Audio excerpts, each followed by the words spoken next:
ৰাহুল গান্ধীয়ে যি অন্যায় হৈছে ভাৰতবৰ্ষত এই বিজেপি চৰকাৰে অন্যায়ৰ বিৰুদ্ধে এটা যাত্ৰা আৰম্ভ কৰিছে। আমি তেখেতৰ লগত শুভেচ্ছা জনাইছোঁ।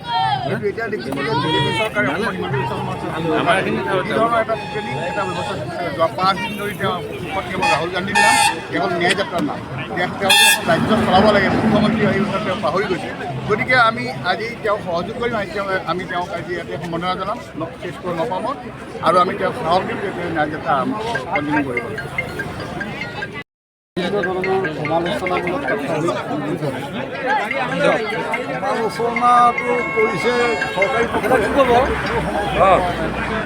বিশেষভাৱে আপুনি এটা মানি লওক,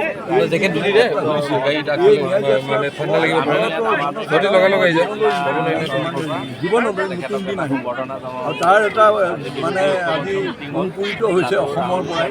আপুনি দেখিছে সকলো পলিটিকেল পাৰ্টি, ইণ্ডিয়াৰ পাৰ্টি যিমানবিলাক আছে আমাৰ জড়িত, সকলোৱে আদৰণি জনাইছে। আৰু এই ন্যায় যাত্ৰাৰ ফলত আমাৰ ভাৰতবৰ্ষৰ জনসাধাৰণে মুক্তি পাব বুলি মই আশা কৰোঁ। কি কি কাৰ্যসূচী আছে আজি? আজিতো মূলতে আমি তেওঁৰ কাৰ্যসূচী বহুত টাইট। তেওঁ ইয়াৰ পৰা গৈ একে মহাৰাষ্ট্ৰতে শেষ হ'বগৈ, গতিকে কিমান তেওঁ সময় নাই।